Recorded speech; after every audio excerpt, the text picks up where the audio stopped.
every dictatorial regime in the world it starts off, whether it's communism, fascism, or any other ism. Okay, they always seem to start out with the principle that everybody's an idiot and I know better. Yeah. Right? It's always that. It's arrogance, pure, Yeah.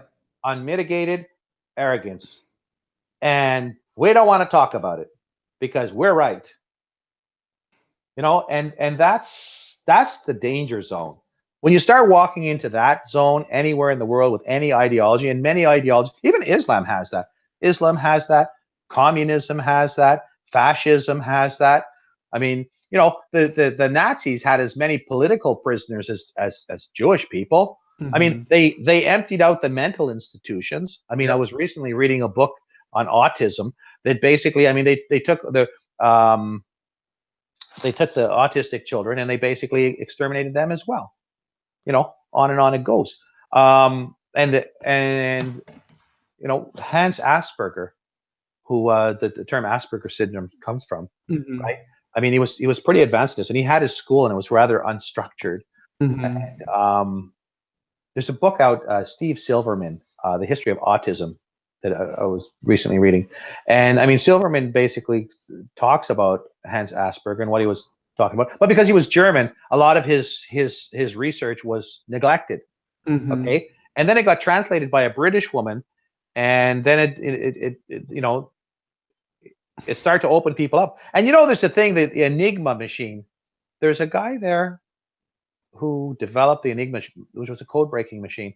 And in Great Britain during the Second World War, they had all these mathematicians, the best mathematicians that they could find, and they wanted to break the German code. Yeah. It was on this Enigma machine, right? Yeah, exactly. And so they had all these mathematicians, and they couldn't figure hide nor hair out of anything. They basically were failing again and again. So they found this guy. There's a movie out about him, and I found this. I can't remember it. But apparently this guy was autistic. Yeah. And his coworkers hated him because he had no social skills. Okay. He had very poor social skills. But he figured out how to break the code. And you know what he looked for? He just looked for a simple pattern, which autistics are great at. And what was the pattern? Many of them ended their message with Heil Hitler. Right? So that once he found the Heil Hitler, he could figure out, because the way the thing worked, the machine, once you figured out a few words, you put the right dies in the machine and it would tumble. The tumblers would come into the right place, and now you'd have the whole alphabetic code deciphered. Yeah. And some of it I think they might have figured out. I mean, they didn't get into too much detail, but I mean that kind of tells you. So then what's interesting is that Hans Asperger made a presentation to a bunch of Nazis prior to the murder of all of his patients. And he said to them, these kids would be great code breakers. Oh, isn't that ironic? Dude, and the Nazis didn't take him up on it, dude. Wow. The British did. The British did. The British did, to their credit. Wow, it makes sense. The people I know with Asperger's, right? They're really good at gambling. They're really good at playing slots or, going to Vegas, because they naturally see patterns that you and I don't see.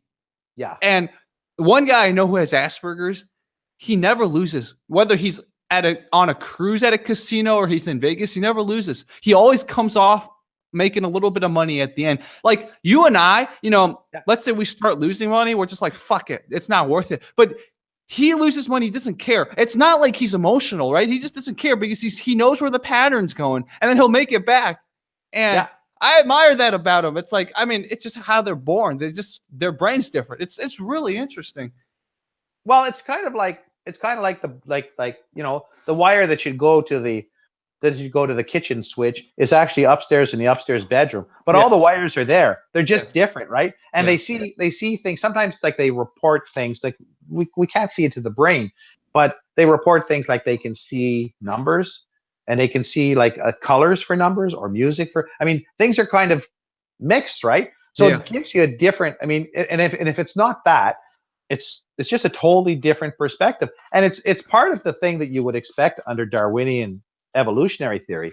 Yeah, which is, I mean, you can believe in creationism if you want, like some people, but at the end of the day, there is also evolution that's going on, and nobody can deny that. I mean, Yeah. I could breed different dogs, right? Yeah. And You make can different. take antibiotics and then see what happens in your gut. That's evolution going on. Yeah. Well, the other thing is you could take antibiotics and come down with some serious infections because all of your good Yeah, and then the disease, bad bacteria that didn't get killed, they pass on more descendants, and then suddenly you have all the bad bacteria that don't get killed anymore by antibiotics. a lot of women go on to antibiotics, for example, and then they wonder why they have all these yeast infections and Oh things. yeah, oh And yeah, a lot of times it's the antibiotics have killed off all of their yeah, good exactly. bacteria that would have prevented these things. Yeah, So I mean, antibiotics have a side effect, and they're trying to minimize it because actually the body is, we're using too much antibiotics, and people are losing their immunities, and there's all these different diseases that come out and pop up in the hospitals that they don't know how to treat, yeah, flesh-eating exactly. disease and different things. Yeah. But Yeah. anyways, what were you saying before? With regards to libertarianism, Oh no, because banking. something about evolution. Oh, brain, Yeah, Asperger's brain evolution. it's an evolutionary change. Mhm. I believe it is. It's Yeah. been around for a lot longer than they say. I mean, they used to call it schizophrenia. If you want to know more about it, I mean, I enjoyed Silverman's book, Steve Silberman. It's Mhm. called The History of Autism. It's a big book. I have it around here somewhere. But anyways, neurodiversity, it's called. And he's from Seattle, Washington. And I reached out to him one time and I read his book, and I just sent him a quick message and said, I really enjoyed your book. Thanks for writing it. It was really an eye opener. It's Mhm. an eye opener also on the mental health situation and the mental hospitals and what they've done. I mean, some of the horrible stuff, like, I mean, I always knew about MK Ultra. I don't know if you're familiar with MK Yeah. Ultra. Yeah. Testing that kind of stuff on hippies. Yeah. Well, it's not. It's more than that. I mean, they actually went into the mental hospitals and they electroshocked people for weeks on end. Gave them all kinds of serious drugs and drug therapies. Mhm. I've got all this stuff in my book as well. I mean, the book goes quite over a lot of stuff. It's a very intense book to read Mhm. because it's going to give you a lot of information in a short period of time, and it's kind of like I'm not one.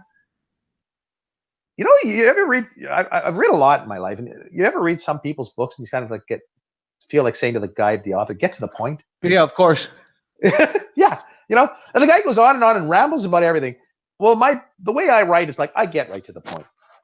Mhm. Like I'm not gonna patronize my readers and assume that they're dumb. I'm going to assume that you're smart, and I'm going to Mhm. assume that if you see something you don't know, like MK Ultra, for example, you're gonna Google it, Wikipedia it, or whatever, and you're going to see what it was. Yeah. But so this whole MK Ultra thing was, of course, a CIA program. It was also done in Canada, in Montreal, in the psychiatric hospital in Montreal, and many in the U.S. as well. They were doing these like things to, like, people are in there for depression or different issues, and all of a sudden they don't realize that they're being covertly put into a government brainwashing experimental program. Yeah, I mean, it's your worst friggin' horror, right? Exactly. It's your worst nightmare.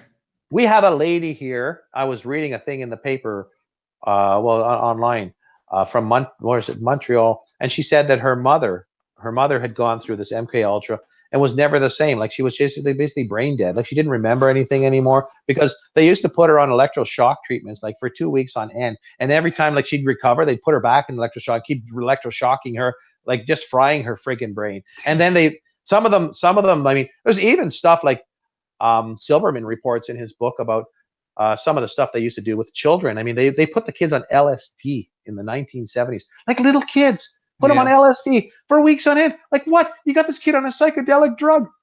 I mean, what kind of monsters are you? But you know what, Jerry? None of these guys have ever been convicted, and they never do. Yeah. We had a situation here in Canada with what we call residential schools. All the native kids, hundreds of thousands of native kids over the years, were taken from their parents and like made white. Was the idea was to Europeanize them or Oh whatever? yeah, they did that. Yeah, in America, they did that to the Native Americans too. Yeah. Yeah. I mean, this is horrible, man. These kids, this is what I'm talking about, like not taking care of your kids. Like, these kids were put into like a pedophile factory. I mean, they were basically molested on an ongoing basis. They had no protection. I mean, the only one who protects you as a kid is your mom and dad, It's your because you're parents, part of yeah. them. They love you. Yeah. You know, like you can't take kids away from their parents. I mean, you know that. I mean, you expose your kid to all kinds of dangers, Yeah. especially a little child. They can't talk, or they can talk very limitedly. They don't know what's normal, what's right, and what's wrong. And then you put this vulnerable little innocent in the hands of who knows what I know about psychopaths. Who knows? You know, could be Yeah. a bunch of psychopaths. Certainly, a lot of pedophiles get involved in that kind of thing. I mean, but as a society, I mean, we've got to grow up and realize that there are dangerous people out there, and we Yeah. need to make sure that these people. But the thing is, they don't get dealt with. These guys walk away. They Yeah. all walk away. They get a government pension for it. You know, you remember the Unabomber? Yeah. I just watched a thing on Netflix about this guy. Okay, Mhm. I think it's called the Unabomber. Okay, this guy apparently they tell this life story, but he was a genius. He was a mathematician, right? He was Mhm. at University of Southern California or Berkeley or something. I forget where it was. Mhm. But anyways, this guy was a professor. He had an IQ of 160. Wow. Okay, yeah. I mean, it's really smart. I mean, for decades, this guy was making bombs in a little shed. You know, he isolated himself. He was making little bombs like out of, and they called him. The FBI used to call him. I understand the garbage bomb maker, because he'd make like integrated circuits out of trash, and you know, Damn. like he was like so friggin' smart. He could make a bomb with like garbage, right? And that's why they could never track him, because they couldn't find out where he's buying his components or whatever, because he Yeah. made them all from scratch. He just like put all this detail into it, right? And Mhm. anyhow, I mean, I don't justify what the guy did, because there was a lot of people he didn't like, maybe from his university days, it seems, and he Yeah. would like mail them bombs and shit. But then the most shocking part about the whole thing, and let's talk about this Netflix special, right? The guy reports that he had, when he was young and he went to university, he really loved this professor. He liked this one professor who was a professor of psychology. So he started taking his courses because he wanted to understand certain things. And so this professor puts him into a secret CIA program for MK Ultra, where What? basically, yeah, he was friggin' humiliated. He was criticized for his ideas that he told the professor in confidence as a friend, Mhm. and it was just basically like they tore his personality apart. Oh my god. They tore his personality apart. And now this guy's sitting in a jail somewhere, and he's the criminal. Jeez. Okay? Like when I saw that, I mean, it's on Netflix, man. You can watch it. It's like when I saw that, it's like, oh, it figures. Here we go again.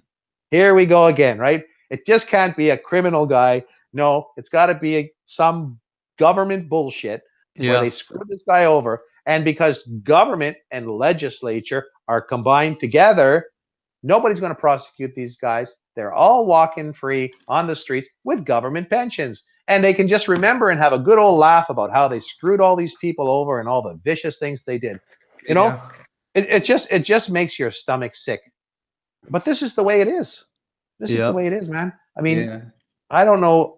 What we have to do is get fundamental government reform, and I do believe that libertarianism works.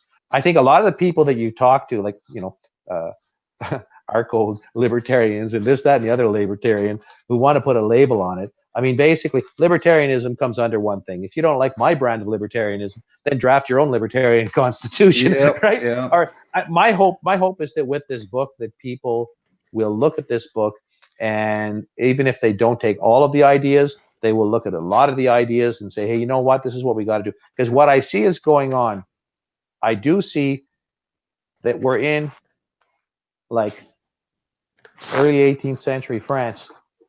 And basically, we have an establishment that's like the court of Louis the 16th, and they're basically sitting back and they're having a party and they're having a good time, and they're screwing over the people, and the working class, the ones who voted for Donald Trump, for example, are basically saying, you know what, we're getting tired of this, and it's getting worse and worse. And one Yeah. day this thing's going to blow, And man. when Trump doesn't deliver and whoever else they vote for doesn't deliver, that's when they will really, really do something Yeah. more. And what I don't understand is the left. Okay. At one point, I was involved in a party here, a left-wing party here in Canada, because I started out that way, because Mhm. I'm working class, and I like to see good things done for the working class, Yeah. because I know how hard people's lives are. And I thought they were going to be like that, and I got involved with them, and I started to see that this is not about working class people. This is about spite. It's about jealousy. It's about hating other people.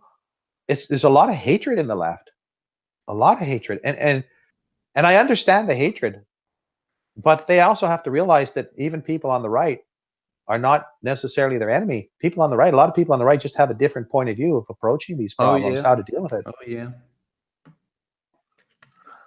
So, Do you have a channel, YouTube channel or something, or some way that people can contact you or talk to you more?